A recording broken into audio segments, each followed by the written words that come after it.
I do accountability with my team because that's what works for me. I have to have a plan and I have to execute that plan.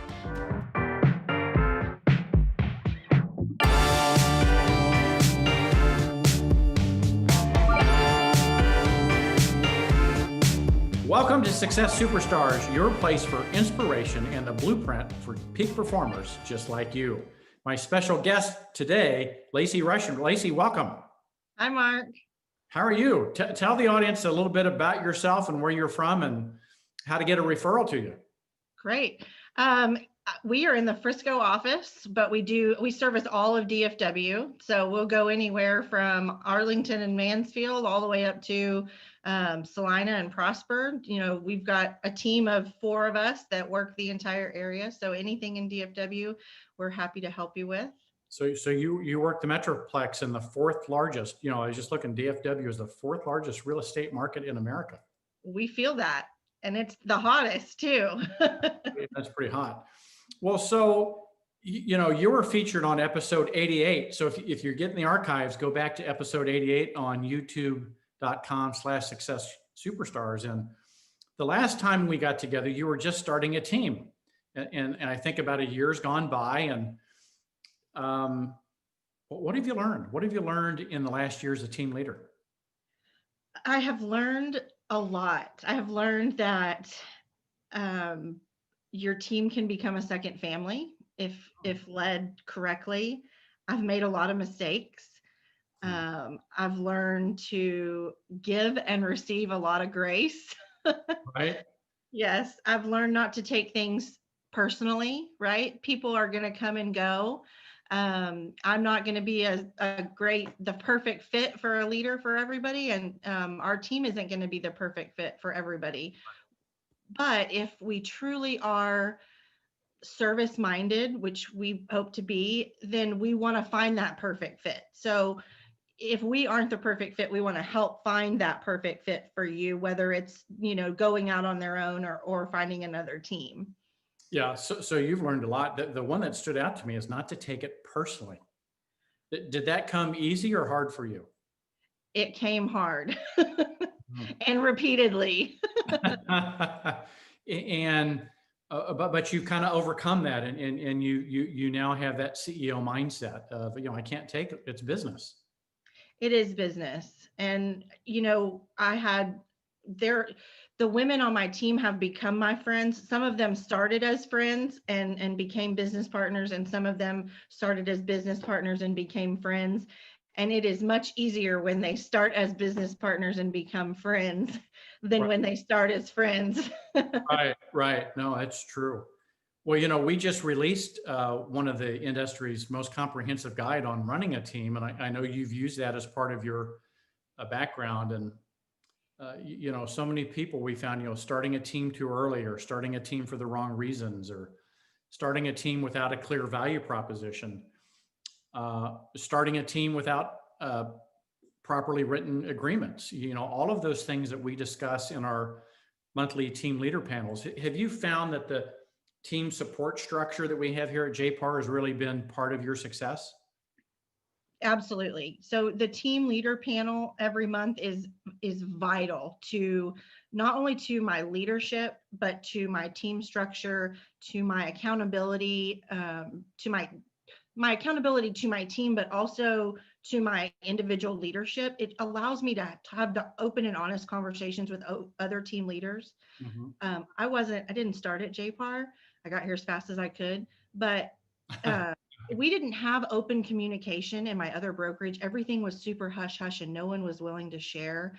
And when I got here, especially within the team lead panel and the mentorship panel, I've just really found that everyone is really open and willing to share and have honest communication about what's working and what's not working and what they're learning, what they're using to learn, so that we can all grow and be the best that we can be, instead of just keeping everything to themselves and no one's really growing. Yeah. And we know we all come from a abundance mindset. There's plenty enough business out there for all of us. Now, as a leader, how are you developing your own leadership skills and keeping yourself fueled up? What are you doing to to grow yourself? I love leadership books. I love podcasts. Mm. I tend to focus, especially this time of year, on things like The Go-Giver. I just started reading I'm Okay, You're Okay. And I think I picked that one up because I'm raising 15-year-old girls. Right. That's one from the past. I forget that's been around for a long time. That's a classic now, I think. It is. And it was actually given to me by my dad because and probably because that's how he learned how to talk to me. Right, right. So, yeah. And, I joke, but it's very true that sometimes talking to our clients is often like talking to teenagers, especially, buying real estate is their biggest financial investment, and they get their emotions wrapped and twisted, and things get off track very quickly. So if we can manage their emotions and expectations up front, then Right. things seem to go a lot smoother. Well, now you came from the teaching background, and we see some of our most successful real estate professionals were former teachers because they're able to communicate and teach and train some of these concepts in a way that some of us have to learn. You were professionally trained to do that, Yeah. where the rest of us kind of had to learn it by hard knocks. Now, if I was wanting to join your team, why would I want to join Lacy's team versus Mark's team? Well, I don't know anything about Mark's team, and it might be great. I like how she answered that, right? One of the things I think we do really well is we implement a lot of education. I was well educated from foundationally, and I think that was what I was most interested in when I got here. When I got to real estate, I had been trained to death in education. They want to make sure that you know everything, and education is always changing. And so I knew that I needed a good foundation. I didn't want to have to ask a lot of questions about contracts. And of course, we know that contracts are always changing. And so we're always constantly learning. So we do a lot of education, even in mentorship. Before you get to my team, we do a lot of education. We teach something every week, aside from what they're getting in their mentorship classes. So I'm in the office on Tuesdays and Fridays. Fridays is kind of like an open forum where I'm there. It's kind of, we call it office hours. Right. We may do nothing. We may just be masterminding. It might be, hey, my listing is not getting any traffic. What am I doing? And all of us are going to run comps on that property, and we're all going to make suggestions. I love it. So it's more of a family team event than just you out willy-nilly running on your own, frustrated, trying to figure out what you're doing wrong. So in a sense, a mastermind group, a best practices think tank of some great like-minded people that are troubleshooting challenges and coming up with solutions. Absolutely. And, my name might be on the door, but it is absolutely a group of people who get in the trenches with each other and solve problems. If I don't answer the phone, they absolutely call each other. Yeah, I love it. Now, how about accountability? Obviously you have some financial commitments. You're making financial investments. With us, your cap increases as you grow your team. So there has to be some elements of accountability. How does that work into your system? We have accountability that every week. So they are expected to do things weekly. They are expected to do things monthly. We communicate. I talk to every single person on the team weekly. It's not set. We do a monthly one-on-one that is more specific, but they do have a weekly email that they send me that's what they have under contract, the buyers that they're working with, the listings that they have going on, the people that they're following up with on a regular basis, and then their plan for the following week, and then whatever their plan was that the week before and what got done. And that may be, I plan to be in the office with you on Friday, or I plan to be in a class with you on Tuesday, so that I know where I can expect to see them and where, what they're doing, and I can follow up. Okay, so Shannon's in a closing on Tuesday, Sarah's in a closing on Monday, everyone will be in the office on Friday. Love it. Because we know, if you're not doing it, and that's what I love about you, you lead by example, you actually do it. And we know the famous quote, if you're not doing it and if they're not doing it, you're not going to profit as a team. It's a formula for going broke. So I love that you lead so strongly by example. Well, as we wrap up, as we head into 2021, what are you looking forward to? I think we're all looking forward to 2020 ending. But what are you looking for in 2021? What gets you excited about next year? I'm hoping that we get a lot more FaceTime. 2021 had its challenges. I love that you said lead by example. 2020 had its opportunities to not lead by example and to stay home and hide by Zoom and to do all of the things that, COVID warned us to stay home from, right? And we had to find new ways. We started teaching home buyer seminars via Zoom and putting ourselves out there in new ways. And that was a challenging and great. It stretched me in in new ways. But I really would love to see more face-to-face. I miss networking groups. I miss getting out there and even our CEPIs, our awards. I miss getting in front of people. I miss hugging people. I miss being at closings face-to-face and celebrating with people. Excuse me.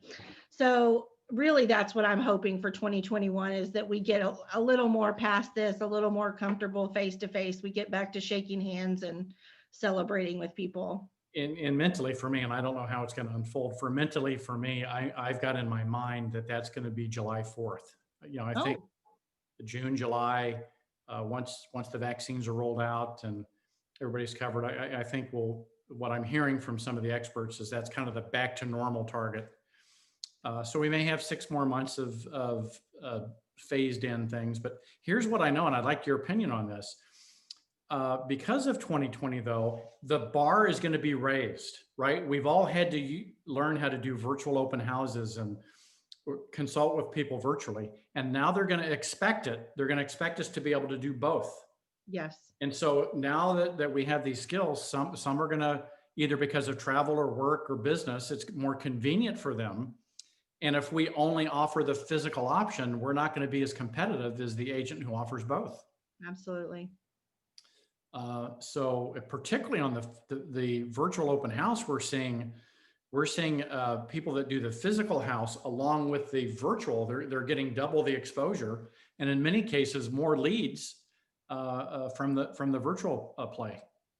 Yep, I actually had an I requested a showing this morning with an agent, and he said, it's tenant occupied. I'd like to send you the virtual tour first. Mm-hmm. If your client sees the virtual tour and would still like an in-person tour, then we'll move forward. But I'd like to send that to you first. And I thought that was a great idea. Yeah, I love it. Yeah, and that kind of screens things out because maybe Now, tell us a little bit before we wrap up about your personal routine. Obviously, you're very successful producer, you're leading a team, you're leading a group of mentors, you're helping us with some other projects in the brokerage. Your mom, how do you manage all that? How do you keep it all straight? And what's your daily routine like? They were messing with, I mastermind with a couple of other mentors right now as well. We meet once a month just to kind of get focused and talk about what we're teaching and what's working and what's not working. And they were mess with me a little bit about still having a paper calendar. So I'm old school. I still have a paper calendar, but that's the way that I keep things straight. But I'm a to-do list kind of girl. I need to keep things straight. I need to mark stuff off and but it really comes down to having a routine for me. I do accountability with my team because that's what works for me. I have to have a plan and right. I have to execute that plan. Right. So I was 100% electronic calendar too, but this year I discovered the high performance planner. Oh, there you go. And I am absolutely loving it. And so for the last 6 weeks, I've moved somewhat off electronic, and I'm now doing the daily high performance planner journal. And I'm absolutely, it's challenging me as a leader to bring it up to the next level. You know, every day it asks you the persons I need to lead or connect with today and how I will do it well. Yes. And you start asking yourself that question every day, that puts you into a whole different mindset, right? Yep. And mine even has one at the bottom that says things I could have done better today and what I'll do differently next time. Mm-hmm. Yeah. And I love that because I'm not one to pretend that I did it perfectly every time. Right. You know, I wish I could have had a different conversation. I wish I would have followed up one more time with that client. I wish I would have, you know, A, B, C, or D with my kids. So let me read you one. This says, so in the morning mindset, question number 4, what's a situation that might stress me out today or trip me up and the way my best self would deal with it. wow. I mean, yeah. So you read that every morning and you start thinking through, okay, well, what's coming up today? What normally trips me up? What trips my wire? And how could my best self handle that better? I'm really digging it. I'm loving it. That's a great planner. Yeah, it's called the High Performance Planner by Brendan Purchart. It's on Amazon. So hey, you know, electronic or paper, whatever works. All right. Well, I appreciate you so much. Thank you for sharing your expertise and your journey into team leadership. If you're at JPAR, you can get the CEO Team Leader Manual right inside Boss. And if you're not with JPAR, reach out to us at careers@jpar.com. We'd love to send you a copy. Lacy, any last words of wisdom as we move into 2021? Just love on people. Love on people. There we go. That's the quote of the show. All right. With that, that's a wrap. Thank you for joining us. And until we see you next time, may your choices reflect your hopes and not your fears. Take care.